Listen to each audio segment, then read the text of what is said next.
You belong to me.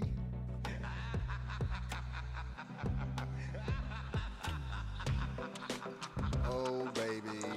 Guess where you are? Yeah. It's the Madjef Show. It's the Madjef Music Show. I'm your host, Jeff Taylor. I'm excited to have you back. I'm so glad you could find some time on your Tuesday to tune in and check me out. I'm live here and on Facebook and YouTube. I got an exciting guest today. He's going to join us in a little bit. He comes to me from a company called Black Music America. If you're not hip, man, you should get hip because it's the stuff that's blaring out of your radio. This guy, Pete Rhodes III, is the founder and CEO of BMA Cable TV and Urban Mass Media Group. We're going to kick it with him in a little bit. I can't wait to talk to the man. And, once you see him, Pete, you might recognize him. But he's definitely the sharpest black man you ever going to see anywhere you go. He's always dressed to the T. That's my man, Pete. So let's get, we're going to get to Pete in just a second. First things first, I wanted to jump into a real quick news bit because I do have news, man. I do got news, and I'm going to jump into that real quick. Yeah, like so. Hey, we got news. Boom. What's in the news, you ask me? I tell you, it's in the news these days is that Las Vegas is back. In a big way, Vegas is back, baby. They opened up the doors yesterday, the day before, threw a big party. They said you don't need no masks or nothing. Come out here, get your gamble on, shake your coins up, baby. Come on out here and make it happen. Now, I'm excited because some of my friends are going to be in Vegas. I'm excited about that. And this young man right here, young man that I had the pleasure of, interacting with in his youth, now he's a megastar. And like megastars do, he's going to be on that stage in Las Vegas. A Las Vegas residency for the one and only Usher, following in the footsteps of, Celine Dion, Mariah Carey, J-Lo did it. Now Usher's doing it. Well, you can't knock the hustle, boy. You can't knock the hustle. Young man got the talent and the time. You else will get up there and make that dime. You know what I'm saying? I know you do. Anyways, ladies and gentlemen, I'm so excited to get my guest, my guest out here on the set today. I actually did a show once before on Pete. He wasn't here, but we did a show nonetheless. It was the Pete show minus Pete. Anyways, without further ado, ladies and gentlemen, let me bring my esteemed colleague into the set. Ladies and gentlemen, this is Mr. Pete Rhodes III. Come on. What's up, Jeff? What's up? Hey, man. How you doing, Pete? I'm great, man. How you doing, man? Obviously, you're doing real well. Wow, you see some sunshine in the background, a little sun. Florida sun, man. A little Florida sun is, I think it's adding years to my life, Pete, to be honest with you. Yeah. Man. Nice Might be joining you soon. I hear you. Thanks for joining me on the show. Oh, thanks so much for having me, man. Appreciate it so much. And thanks for sitting in for me last time. I mean, you did a fantastic show. And my apologies again to you and the audience. I'm so glad I got a chance to get back on with you. Well, you know what's exciting, Pete, about that particular show? It was one of my best shows ever. It was great. Without an actual guest on it, but I executed everything just the way I wanted to. So that was there was some learning in there for me, and it was a positive thing. So I knew you would come back, bro, because you're a TV dude. So let's talk about that. Let's talk about TV entertainment and media, because that is your bread and butter. You've been, for as long as I can remember, you were doing various things up in the Twin Cities related to black media. Like everywhere there was an event taking place, and I showed up there to see it. You can bet that Pete Rhodes was somewhere with a microphone and a camera, getting the people to talk to him and kind of being a man on the scene in so many situations around the Twin Cities that I was witness to over my time there, So, what's the deal? President CEO of BMA Cable. Cable was still a thing? What's going on? Yes. So back in the day, we were doing kicked it off with the CBLS, City's Best Looking Sound, or Cable's Best Looking Sound. Trying to just bring some more platforms here in the Twin Cities, Minneapolis, Minnesota, St. Paul. Saw the market developing, on the scene. We had Prince, The Time, a whole lot of music was happening. You came into town and started producing a lot of the great acts. And so, hey, look, we said, it's getting involved with the music scene here. We need to be able to expand on our capabilities. And Cable came into town. We talked him into giving us a pipe, and we cable radio. Uh, that's an oxymoron, Jeff. You have to have a long cable to have cable radio, but we had cable radio going there, and 24 hours a day. We brought in individuals like Tom Joyner Morning Show. We aired it here in the metropolitan area Wow. for about 8, 9 years when we kicked things off, and so now it's morphed into a Twin Cities version of BET, 24 hours music, arts, entertainment, and our main thing is to showcase the amazing stories of our community, the amazing stories of our people, and that's what me and Kim and my team we try and do each and every day now. Next year it'll be 40 years of doing this. What? Now you guys got started young. Here's a picture of y'all as babies. Y'all got started young in this, and just like just a like mindset. The goal being simply to spread the awareness and the message of black music and what's happening in our community. Yeah.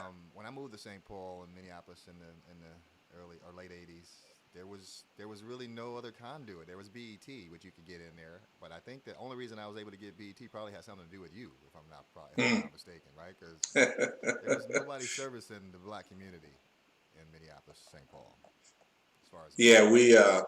we back in the '80s, early '80s, Prince came to prominence again, and blew the market up, and people from all over the world were looking at Minneapolis and St. Paul and the music that was coming out of there, and so we said, look, let's take this platform that we have in front of us here and open it up a little bit more, and so we really kicked it off in St. Paul. We when I first came in out of Chicago, we were doing one of the hottest club sets in the Twin Cities, probably the only major club set in the Twin Cities.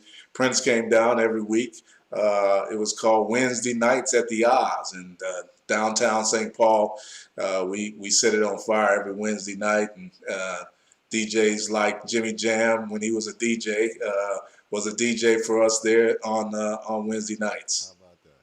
And speaking of Jimmy Jam and Terry Lewis, those are two guys that I know you have a history with, and they've embraced what you were doing, and you were just kind of, when you were coming up and they were coming up, it was all kind of happening at just the right time for you guys, Yep.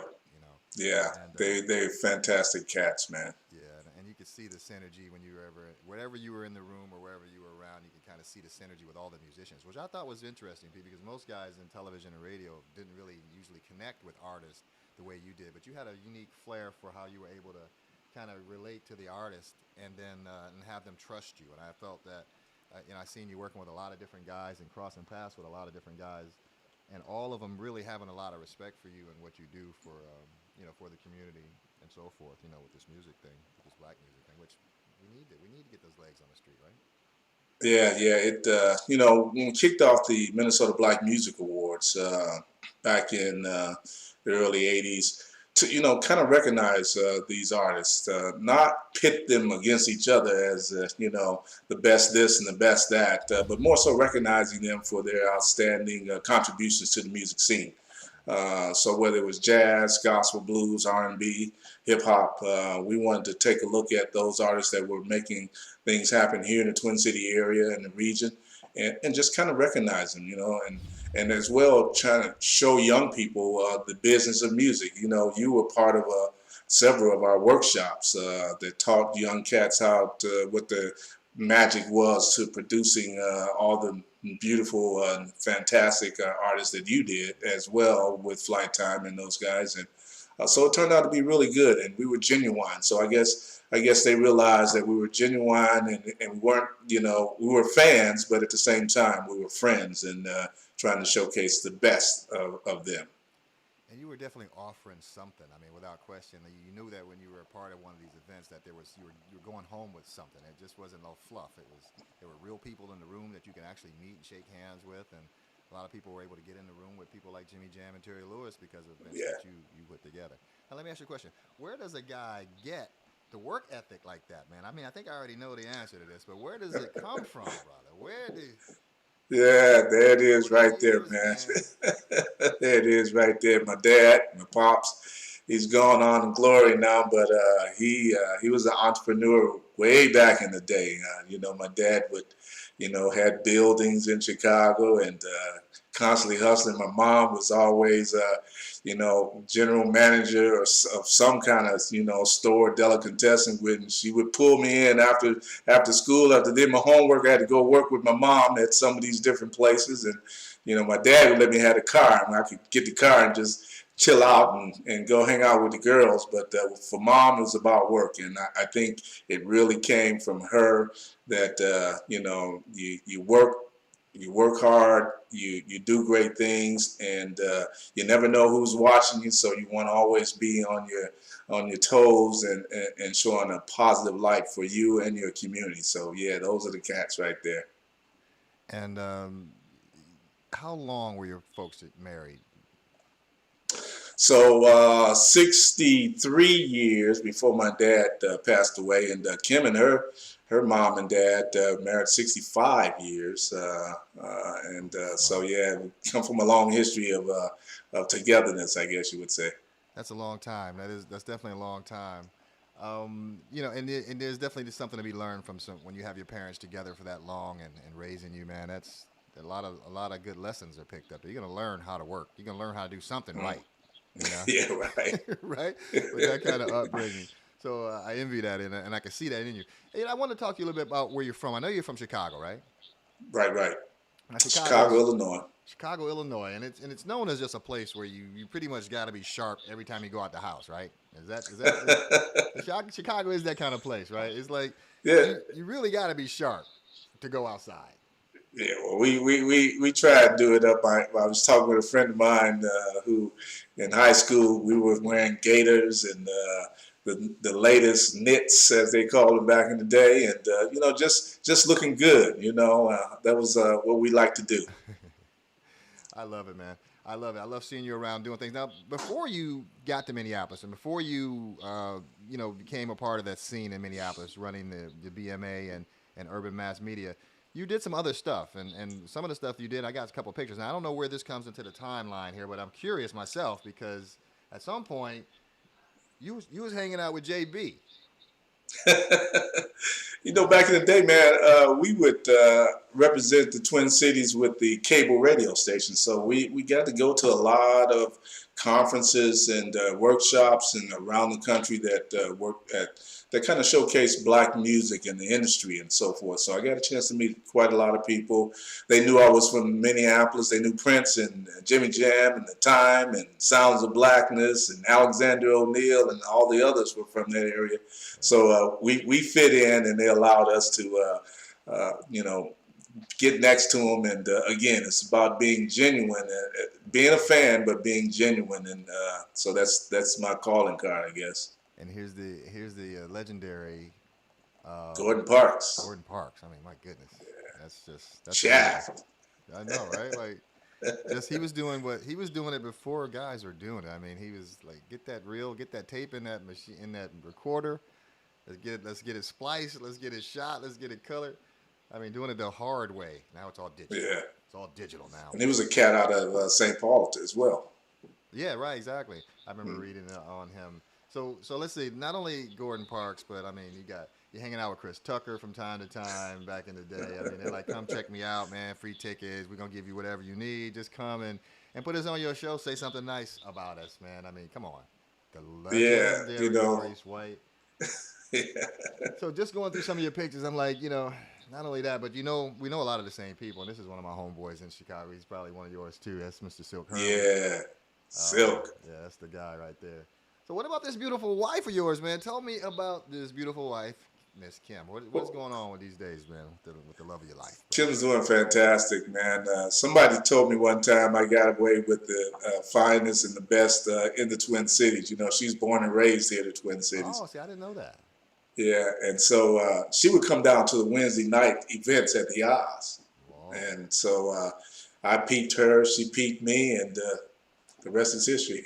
And look, I see that Kim likes to dress nice too. So I'm Yeah, sure yeah, she yeah. she said she looks at that man wearing a suit again. She Well, at the time when I met Kim, I had like maybe 4 or 5 suits. It was her who brought real fashion to me, man. there you She's a fashionista. I think if she had not gotten hooked up with me, she probably would have been a major force in fashion in New York, whoever. dig. So talk to me about what's happening with Urban Perspectives. So you got Urban Perspectives and Urban Mass Media Group out of. Mm, So you guys, okay. So live streaming is here. Internet, Wi-Fi. People aren't even. They don't feel the same way about cable that they used to feel. Pete. right, I mean, right, people right, are questioning cable.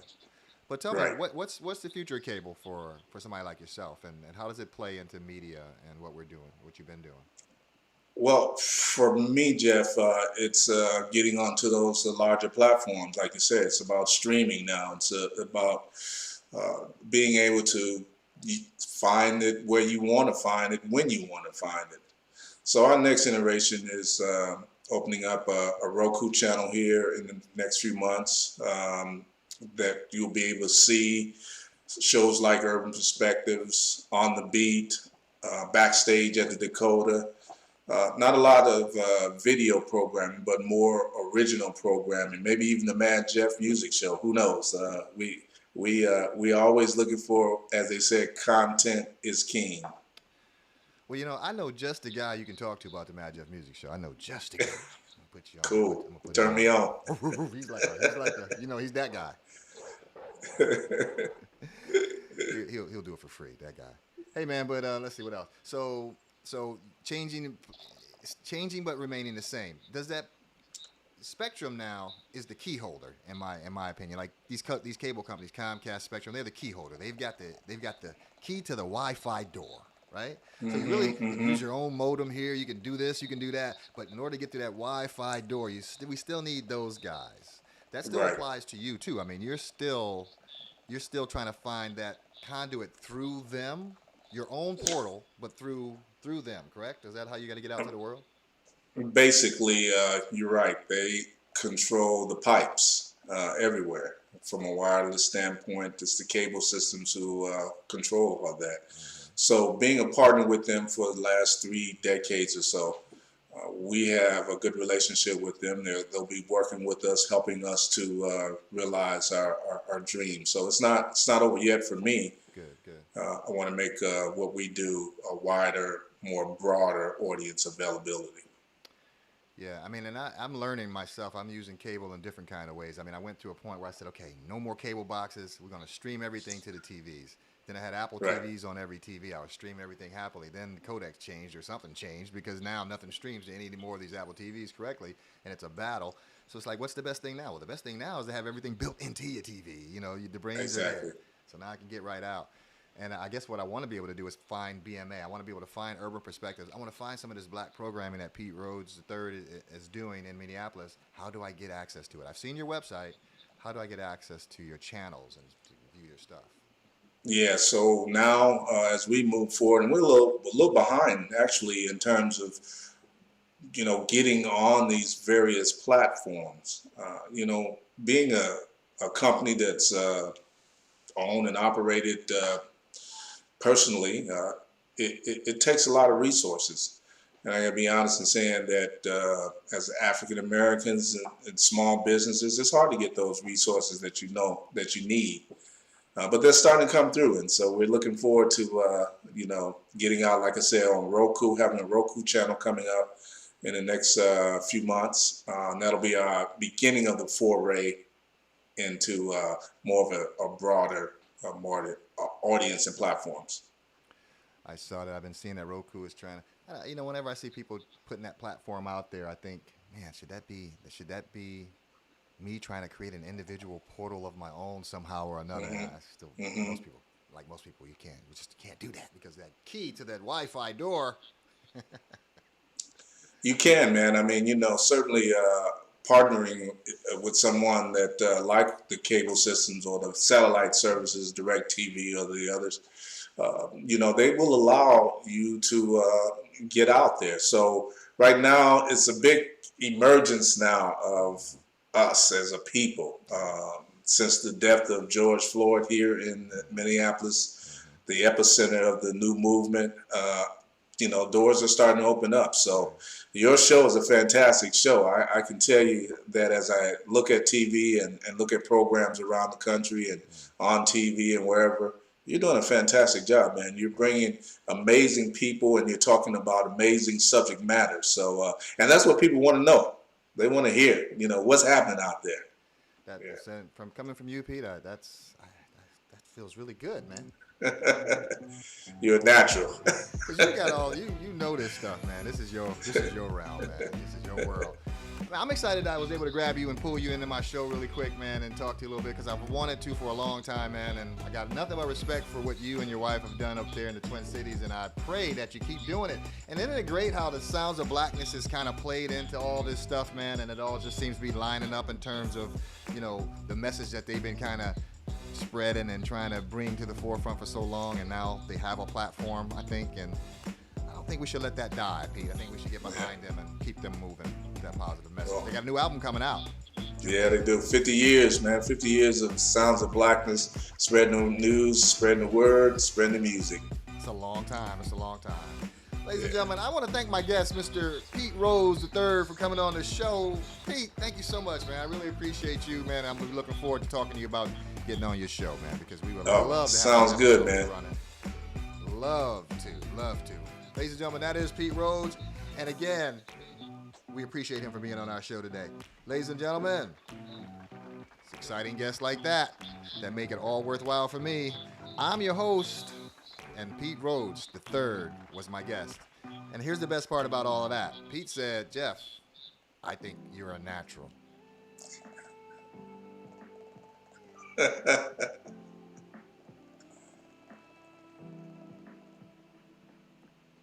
It's me, mama.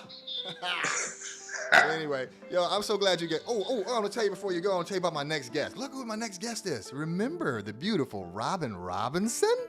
Yes, a news anchor. She's now an author in the Twin Cities. Listen, we should turn on the news to watch Robinson. This is the only girl that Prince would talk to, bro. Prince was like, no, don't send nobody over here to interview me except for Robin.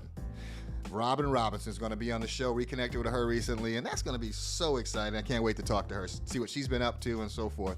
Hey, man, if you want to get in touch with me on social media, I'm on Madjef Music Show, Facebook, YouTube, Twitter. I'm all over the place. You can get me. It's real simple. You can also support me any way you want to, but mostly by buying some of my music and sample CDs that I have out there that are made for young people. Get out and create music and make stuff happen so they can create their own reality. Create your own reality. You can do that. Here's some books, too, that I've written. You can find those on my Shopify store. Scan the image. It'll take you right there. I'm so glad that you could be on my show. I'm so glad you could tune in, and I'm so glad that I got cool guests like Mr. Pete Rhodes that are willing to support me and help me get the message that I want to get out to you, which is none other than here's some talented people all over the world, especially the Twin Cities. And there's also people that need your help. There's some suicide prevention lifelines out there, but here's one that I want to deliver straight to you in case you are in need. It's 1-800-273-TALK, and if you need to talk to somebody, just pick up the phone and chat with somebody, because there might be somebody who can help you feel better about things that are going on. And I know there's a lot of confusion in the world, man, because this world is mad, man. It's a crazy world. It's a crazy world. Anyway, that's my show. And I got to go. Until next time, which is Saturday, Robin Robinson. It's going to be good. It's me, mama. I love you.